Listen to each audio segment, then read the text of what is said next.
ધોરણ 11માં કોમર્સમાં આપણે સ્વાધ્યાયની અંદર છેલ્લે તમને 3.1 ઉદાહરણના દાખલા ગણવા માટે આપેલા. જેટલા દાખલા તમે ગણશો એટલું તમારું કામ સરળ બનશે. સાથે 7 દાખલા ગણજો. ન ગણ્યા હોય તો એ કામ પૂરું કરજો. આજે આપણે મિશ્ર મધ્યકની વાત કરીએ છીએ અને એ પછી આપણે ભારિત મધ્યકની વાત કરીશું. સૌથી પહેલા મિશ્ર મધ્યક. મિશ્ર મધ્યક એટલે શું? તો આપણને બે જૂથ આપેલા હોય અને બે જૂથનો જ્યારે આપણને અવલોકનોની સંખ્યા આપી હોય અને સાથે એનો મધ્યક આપ્યો હોય. જેમ કે દાખલા તરીકે 11A 11B. તો 11A નું એક ગ્રુપ એ છોકરીઓનું ગણીએ, 11A નું બીજું ગ્રુપ એ છોકરાઓનું ગણીએ. એટલે છોકરીઓનું 11B નું એક ગ્રુપ અને છોકરાઓનું 11B નું બીજું ગ્રુપ. હવે ચારે ગ્રુપ ભેગા કરી એનો મધ્યક શોધવો હોય ત્યારે આપણે એને કયું મધ્યક કહીશું? મિશ્ર મધ્યક કહીશું. બરાબર. તો અહીંયા મિશ્ર મધ્યકનું ઉદાહરણ જે છે એ શું છે? x બાર c. c એટલે કમ્બાઇન મીન, મિશ્ર મધ્યક. x બાર c કમ્બાઇન મિશ્ર મધ્યક. બરાબર. એટલે કે c માટે આપણે શું લઈશું? કમ્બાઇન લઈશું. n1 x બાર 1 n2 x બાર 2 પ્લસ ત્રીજું ગ્રુપ હોય તો n3 x બાર 3, ચોથું હોય તો n4 x બાર 4. એમ કુલ n સુધી. કુલ કેટલા સુધી? આપણે n સુધી, એટલે કે આપણે અનંત સુધી લઈ શકીએ. n1 plus n2 plus n3 plus n4 એ રીતે નીચે છેદમાં. હવે આ જે છે દાખલો ઉદાહરણ 10 જુઓ. એમાં એક ફેક્ટરીની માલિકને ખબર છે કે જાન્યુઆરીથી માર્ચ સુધીના માસિક ઉત્પાદનનો મધ્યક 350 એકમો છે.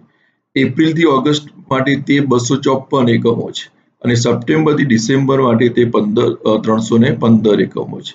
તે વર્ષ માટે માસિક ઉત્પાદનનો મધ્યક શોધો. જાન્યુઆરીથી માર્ચ એટલે કેટલા મહિના થયા? જાન્યુઆરી, ફેબ્રુઆરી ને માર્ચ. એટલે n1 બરાબર કેટલા લીધા? 3 લીધા. અને એનો મધ્યક 350. એટલે x બાર 1 કેટલો લીધો? 350 લીધો. બરાબર. 350.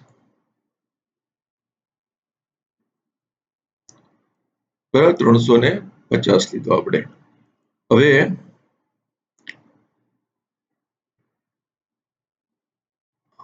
અહીંયા આપણે x બાર 1 350. હવે એ રીતે અહીંયા આપણને બીજું આપેલું છે કે એપ્રિલથી ઓગસ્ટ, એપ્રિલ, મે, જૂન, જુલાઈ, ઓગસ્ટ 5 મહિના. એટલે n2 બરાબર કેટલા લીધા? 5 લીધા. અને એ માટેનો મધ્યક કેટલો છે? 254. એટલે બીજું ગ્રુપ x બાર 2 કેટલું થયું? 254. પછી લખ્યું છે કે સપ્ટેમ્બરથી ડિસેમ્બર, સપ્ટેમ્બર, ઓક્ટોબર, નવેમ્બર ને ડિસેમ્બર 4 થયા. એટલે n3 કેટલા લીધા? 4 લીધા. અને એનો મધ્યક કેટલો છે? 315. એટલે x બાર 3 બરાબર 315. હવે આને આપણે સૂત્રમાં મૂકી દીધું. જુઓ, x બાર c બરાબર n1 x બાર 1. યાદ રહે એવું જ છે. પહેલા ગ્રુપના અવલોકનોની સંખ્યા, પહેલા ગ્રુપનો મધ્યક. બીજા ગ્રુપના અવલોકનોની સંખ્યા, બીજા ગ્રુપનો મધ્યક. ત્રીજા ગ્રુપના અવલોકનોની સંખ્યા, ત્રીજા ગ્રુપનો મધ્યક. અને નીચે ત્રણેયના અવલોકનોના સમૂહની સંખ્યા. બરાબર. એટલે અહીંયા આપણે એમાં મૂકી દઈએ કિંમત. એટલે આપણને આ n1 x1 એટલે ગુણાકાર 3 ગુણ્યા 350 આ બંને. પછી 5 ગુણ્યા 254 અને 4 ગુણ્યા 315 છેદમાં n1 3, n2 5 અને n4 સોરી n1 n2 અને n3. n1 3, n2 5, n3 4. 3 વત્તા 5 વત્તા 4. હવે આનો ગુણાકાર કર્યો તો 1050. 5 ગુણ્યા 254 1270. 4 ગુણ્યા 315 1260. તો આ ત્રણેયનો ગુણાકાર જે છે એનો સરવાળો કર્યો તો 3580. ભાગ્યા કેટલા લેવાના? 12. તો એનો જવાબ આવશે 298.33. તો આ વર્ષ માટે ઉત્પાદનનો મધ્યક કેટલો થયો? 298.53. શું મળ્યો? જવાબ. તો આ રીતે આ દાખલો ગણવો કેવો છે? સરળ. અહીંયા જો બે જ ગ્રુપ આપેલા હોય તો n1 x બાર 1, n2 x બાર 2. બરાબર. વચ્ચે પ્લસનું ચિહ્ન લેવાનું અને બંનેનો અહીંયા ગુણાકાર કરી વત્તા, બંનેનો ગુણાકાર કરી વત્તા અને એ રીતે નીચે n+1 n2 પ્લસ n3. તો આ રીતે આપણે એ ગણી શકીએ. હવે આ દાખલાની અંદર શું છે કે એક ઓફિસમાં સ્ત્રી અને પુરુષ કર્મચારી પ્રમાણે 1:2 છે. કેટલું છે? 1:2. સ્ત્રીઓ અને પુરુષોની ઉંમરના મધ્યકો અનુક્રમે 34 અને 37 વર્ષ હોય તો ઓફિસના બધા કર્મચારીઓની ઉંમરનો મધ્યક શોધો. હવે અહીંયા આપણને N1 અને N2 આપ્યું નથી, ખાલી 1:2 નું પ્રમાણ આપ્યું છે. એટલે સમજો કે ધારો કે સ્ત્રીઓની સંખ્યા આપણે A ધારીએ, X ધારીએ, તો A ધારી છે એટલે A, અને સ્ત્રી અને પુરુષની કર્મચારી સંખ્યાનું પ્રમાણ કેટલું છે? 1:2.